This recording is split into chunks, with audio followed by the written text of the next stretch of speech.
In today's video, I am going to be breaking down 3 old school myths that I am going to bust today. Let's get down to it. Okay, so the biggest myth that I have seen from older school coaches is the tilt.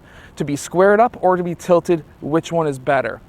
Now, I'm going to say that each one has their own merits. You can be squared up to the rim, having both shoulders exactly the same distance to the rim, or are you going to be tilted, where you've got your body tilted away so that when you shoot, your elbow is more reliable and easier to line up with your shoulder. Which one's better? Well, guess what? It depends on the player. However, old school coaches are always going to say you have to be squared up to the rim. You have to be. However, that's not the case. I actually find, and many other players find, it a much easier time to shoot if you're slightly tilted away. We have to remember as coaches that the biggest thing that we need to do to get a player to shoot at a higher percentage, 99.9% of the time, is to get their elbow in line with their shoulder to the rim. Whether that be being totally squared up or being slightly tilted away, it doesn't necessarily matter. What it comes down to is, will the player be able to shoot one way better than the other? Now, there's an older school trainer in the next city over who really does train every single player. He calls himself a shooting coach, and he says and he yells at players to get squared to the basket. Well, guess what? If you cannot get your elbow in, some players can't get their elbow in when they're squared towards the basket, they're going to shoot like this. And I think this was probably the main reason why Shaq could never shoot the ball, because he probably had a lot of old school coaches who always tried to get him to square up to the rim.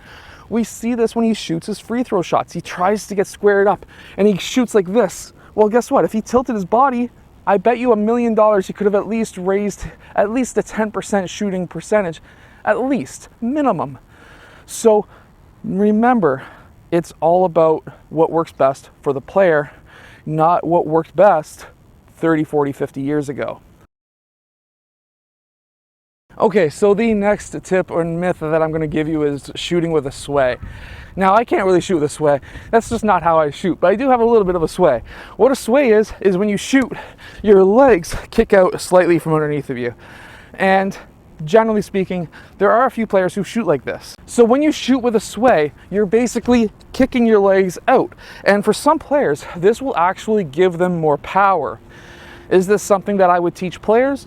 Not necessarily myself, but if it's going to be something that does help them, then I would. However, most players, if it's going to help them, they're already generally doing it.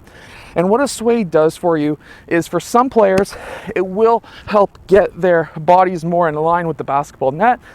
But for other players, it's going to give them more power to get that ball to the rim from deeper ranges. Now, there is a pro tip that I'm going to give you when it comes to shooting with a sway. When you shoot with a sway, what you have to do is to make sure that your shoulders stay on the same plane as when you were going up. So if you're shooting with a sway, you shouldn't be jumping forward, because that's going to really mess up your shot.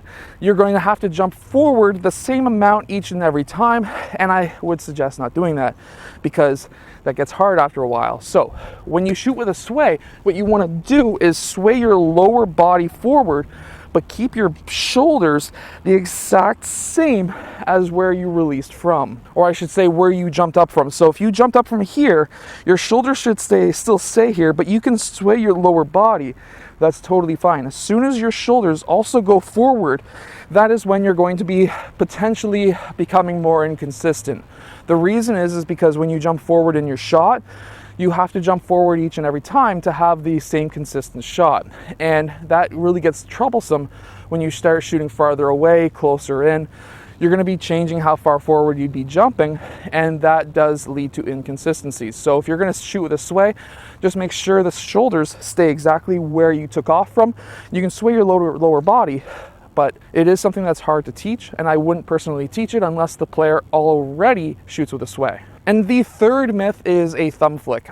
There are so many coaches who say you should never shoot with a thumb flick. A thumb flick is this really quickly. It's basically when you flick that ball and then release. Now, there's a difference between a proper thumb flick and an improper thumb flick. The type that is going to get you into trouble is the type where you're releasing the ball at the same time as that thumb flick. You shouldn't be doing that ever. What that's going to do for you is it's going to stop the backwards spin on the ball, which you do need because it's going to help that ball land softer on that rim. And if you shoot with a thumb flick and release the ball at the same time, what's going to happen is that ball will generally go like a curve ball, where it just goes through the air with no spin and goes like almost like a straight line, like a fastball. If your shot has no spin and no arc and you're shooting with a thumb flick, that means it's an improper thumb flick, and I would change that right now. However, if you're shooting like a Steph Curry or a Kyrie Irving or many other players who shoot with a thumb flick, this is what a proper one would look like. When you go up for your shot, the ball is more in the middle of your head, and then your thumb flick brings that ball over to this side, and then you release. Obviously, this is extreme dramatics of slow motion, but if your shot's more like that and you still have backspin and you still have arc, guess what? That's an okay thumb flick, because that thumb flick is actually helping you, going from here to here, and that's going to help you. Now, for some players, that will lead that ball going way out towards the right side, and that's when you would want to change it. However, if you are shooting just fine, let's say from the three-point line you're shooting over 35%, and you have backwards spin on that ball and you have arc, then at that point in time, I wouldn't necessarily change the thumb flick. I would be changing other things to get you at a higher percentage, but that thumb flick wouldn't be detrimental at that point in time. So just like everything, there is pluses and negatives when it comes to shooting a basketball with every single different technique. Everyone is different. So remember, if you've got a player who can't square up to the rim, don't keep him squaring up to the rim, because it's not going to help him.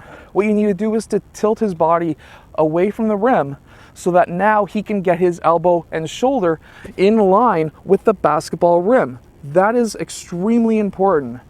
And as well as the sway. The sway does help some players. Other players it may not, but some players it does. And then the thumb flick does help some players like Steph Curry as well. So these myths are busted. Of course, for some players, these will not work. Other players, they will work. We have to make sure that every single player is taught that the way that they will succeed. It's almost like school, where in school, everyone's taught one way to do math, and not everyone learns math that way. Like myself personally, I visualize my math. I visualize my numbers, and that's how I can do my math. I can't do the long equation stuff. I already know the answer. It's in my head.